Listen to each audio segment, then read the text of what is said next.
One of the guys that get a lot of credit is Steve Blackman for muscular development. I mean, those guys have done an extraordinary job for years and years and years to promote health, to promote fitness, to promote strength, to promote bodybuilding, powerlifting, weightlifting, and all of those kind of things. So the contributions they made is gigantic, and I hail them for that.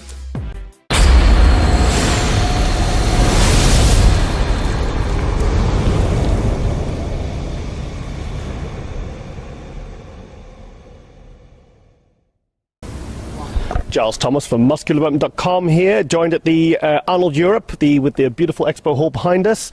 I'm joined with rookie pro, well, not supposed to rookie pro, but Gerald Willams from America. Gerald, it's a pleasure to meet you. It's definitely a pleasure to be here. It's my first Arnold Classic. It's pretty excited to do this. Just came off the Olympia last weekend, got 15th. It's hard to kind of sit with, I'm used to doing a little bit better, but 15th at the Olympia is not bad for your first time out, and only being a pro bodybuilder 24 months back competing, so it's not bad. Yeah, because you competed many years ago. We were saying we were talking at breakfast this morning, and you said you competed many years. Then you had a few years off. You were saying that was to get yourself educated and qualified.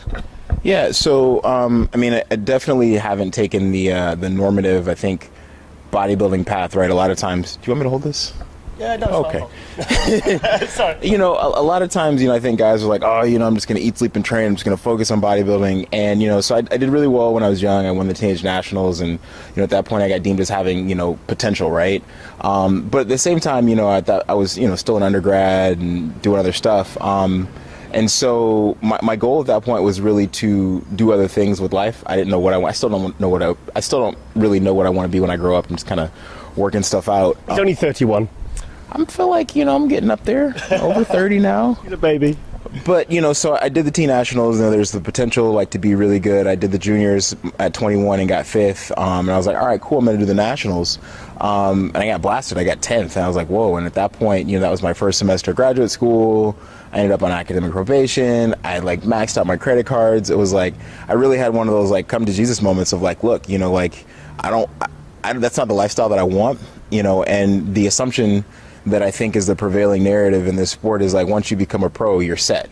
Life will change, all these things will happen, doors will open up, money will fall from the sky, clairvoyance, blah, blah, blah, right? And that's really not the case. Even as a pro bodybuilder, I think I'm still working to find a solid sponsor, still working to find the monetization points of the sport for myself. And so it was really a blessing in disguise in the sense that I really had to regroup. And I said, you know what, I'm going to put bodybuilding on the shelf. Competing is not going anywhere. The stage has been here. At that point, I finished grad school, got my career started, got my other career started, got my businesses going, and really got my life stable because what I think is something that we don't really address here is how, as demanding as bodybuilding really is, it requires the other aspects of your life to be really solid and really congruent. If not, just the physical, emotional, spiritual demands that this places on you really will take away. So I just, these aren't the things that we typically see in the, the media outlets. We don't necessarily get get your life stable, go to the things we get, eat, sleep, train, and, just be relentless. And those are important things, but I think there's an ecology to this that really allows it to work because the economy of bodybuilding has definitely evolved in not the direction I think that really favors the athletes. So you're looking more of a long-term, even early on you were looking with a long-term plan that was conducive to your bodybuilding but also to your long-term security. Well, bodybuilding for me really was a hobby.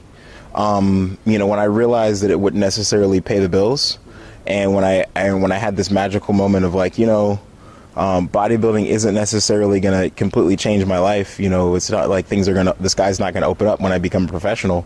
It really became important for me to just have other things in line. And I told myself I wouldn't go back to competing until I had the other aspects of my life in a much better place. And so it was on my bucket list to turn pro. It really wasn't on my list to compete as a pro, honestly. Really? Yeah, my goal at that point, I came back in 2015 after almost 8 years of not doing anything related to the sport. I just kind of totally walked away from it, did life. I won the LA championships. I got second at the USA's behind the person who won overall. 2015. 2015, yeah. So we are literally 24 months Wow, it's quite a rise. September of 2015. And then I turned pro at the North Americans. And so, you know, at that point I was like, okay, well, the goal is to turn pro. Like, I didn't really feel like, when I reached the goal, I was like, man, this feels kind of empty, you know? And I really kind of wanted to know, I didn't really feel like I had become a professional bodybuilder until I had at least done one pro show. And I did, I saw the first show I did was the Golden State. It was local, it was in Sacramento. Second worst showing ever. Part of that was because after turning, I hadn't competed in a long time. And at that point I really... Rusty, maybe? It takes a lot. It takes a lot out of you. And I hadn't really set up the structures that I have in place now as far as my active recovery, the rest, the balance, the lifestyle. My first pro show was 2 weeks before my wedding. Wow. So, just my life was really like, I hadn't set things up in a way. Like after I turned pro, I didn't go to the gym from November until February, just because I was so burnt out. So there's just a degree of stamina that I just didn't have. A lot of the guys, back in the 90s, a lot of the Olympia pros like Ronnie and Sean, and we've just seen Sean Ray there, a lot of these guys, they were, after the Olympia, they wouldn't even start training or even get back into the gym till January, and it seems to be an in vogue thing now that people just keep going on. So you said you're burnt out. Maybe that obviously break did you a lot of good. It might have. Physically, my body's really fresh, like I didn't, not competing for a bunch of years and then not training or doing anything for 4 months. I think on one hand, the longevity is really, really good. But in order to make progress, you've got to, consistently do things. And I just hadn't gotten to a place. So, those guys had really gotten to a place with their physiques and their careers where muscle memory was able to really come back and able to just get them back to where they were. I'm in a space now where I'm still climbing, right? I'm still developing new tissue and I'm still developing new aspects and really getting that density and that muscle maturity. These guys had that. And so it's just a different approach when you're moving forward versus when you have it and you shut it down and take breaks. You can see with your structure, though, you can carry probably a lot more tissue. Yeah, I do. And so for me, the thing is, slow and steady. I think a lot of times we're like, oh, we got to, the knock for me is always be bigger and bigger arms, so it's not like a secret and put it out there or whatever. But at the same time, it's like, I got to take this as a process. And I always say, like, I got into this because I wanted to look a certain way. And when I leave this, I still want to look how I want to look. And so for me to do the things that allow my body to be really healthy, like I think, the alkaline water is something that I've really done, the cryotherapy, the infrared, the body work. I go down to LA once a month and see Jimmy Bluff. When I'm home, there's a guy named Patrick Horn, who worked with the Raiders and the Niners, who I go see for body work. I do a lot of the things that allow me to recover well.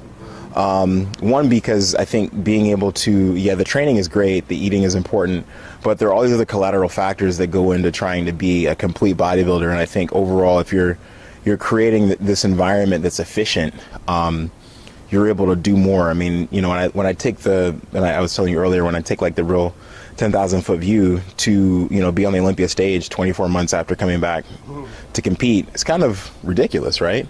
And I've got 3 top 5 placings and a pro win in a year. So But you sound to me someone that focuses a lot on health, not just physical but mental. This is why I wasn't surprised that you're friends with Tony Freeman, because I've interviewed Tony Freeman, and he's very much like you're like a younger version of him, where it's important to you, because I think for your body and your mind to do what your body what you need it to do, you need to be healthy mentally and physically. And I think that is an element that I think has sometimes got lost in the mix. Yeah, it's funny you mentioned that. So I lived in Atlanta, I did my undergrad in Atlanta, and Tony Freeman was actually one of my biggest mentors. I trained with Tony for the 07 and 08 Olympias. Oh, wow. When I was living in Atlanta. And I think his philosophy has definitely had a huge impact on me and how I shaped Tony. It's really good to hear. Yeah, just in the sense of, Tony's 50-something years old and still looked great. And for me, like I said, I don't want to look great just when I'm competing and be all torn up afterwards. That's not what I want for myself. And so seeing guys like him, seeing guys like Dennis that still have maintained a shape and structure, that I'm like, wow, you guys are still doing it after all this time, and you were able to find a way. That's really important. It's not just, and I say that to everybody. I think a lot of times one of the essential questions you have to ask yourself is, how do I want to look when I'm not on the stage anymore? You know, and I think it particularly speaks to the female competitors as well. You know, like what do you want to look like when you get done? You know, like the stage is a short-lived space. There's no retirement in this. There's no pension. There's no health insurance. Like, you know, you've got a few years to be out there, and then you've got to live the rest of your life in your body. I think the biggest difference with you is I see you someone who always thinks long term. Yeah, a lot of the bodybuilding mentality seems to be next show. They don't see, you know, further than their nose. The impression I get with you, with business, with your physique, everything, you pretty much know where you're going to be in 5 years' time. Yeah, I mean, and so to the other point, I have a book coming out in a couple weeks, The 25th Hour. It's my first book. Jay Cutler's writing the foreword for it, and I read his book CEO Muscle when I was 18, and he guest posed actually at, I think it was a San Francisco show. I had him sign it because at that point I was like really, you know, trying to get to the Teenage Nationals and doing stuff, and he was a big inspiration for that. But yeah, this is all about long term. This is all about long term with stuff. I think you have to be thinking about not just what's in front of you, because this time is short. And you know, these are all investments. You know, time and land are the two things they're not making any more of, and so how you spend your time is critical.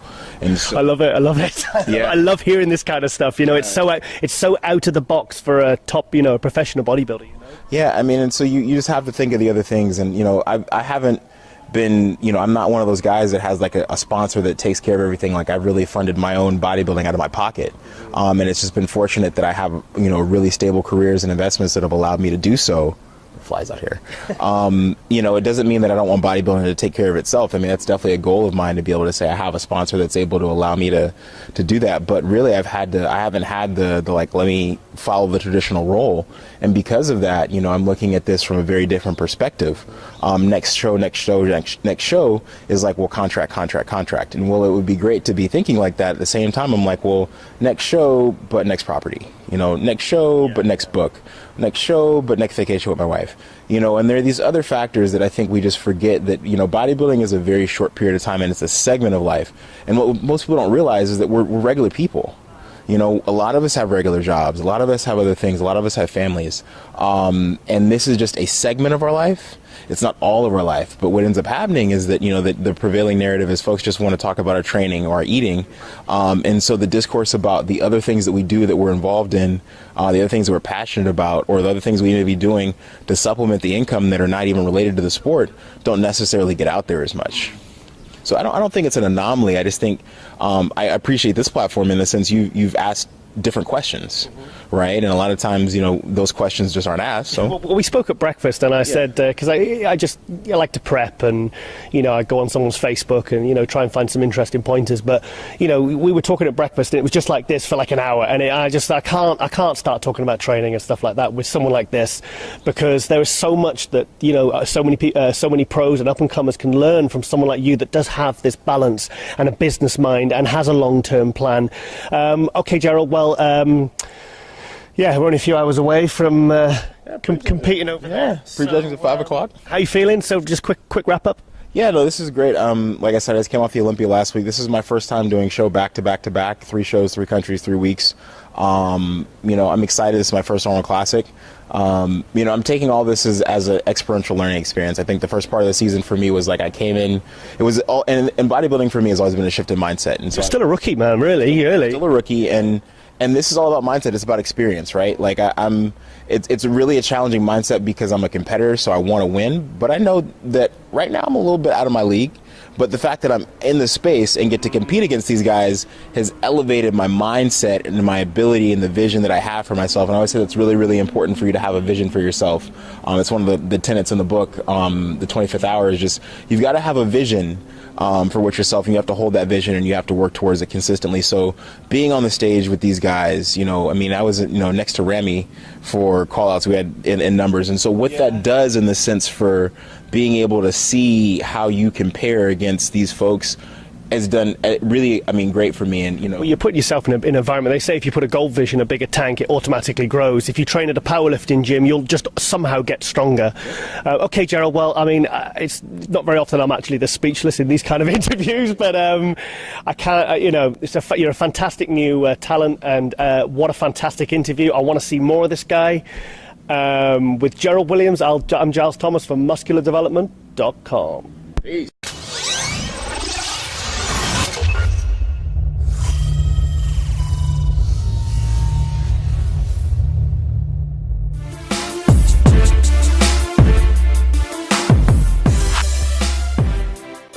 the guys that get a lot of credit is Steve Blackman for muscular development. I mean, those guys have done an extraordinary job for years and years and years to promote health, to promote fitness, to promote strength, to promote bodybuilding, powerlifting, weightlifting, and all of those kind of things. So the contributions they made is gigantic, and I hail them for that.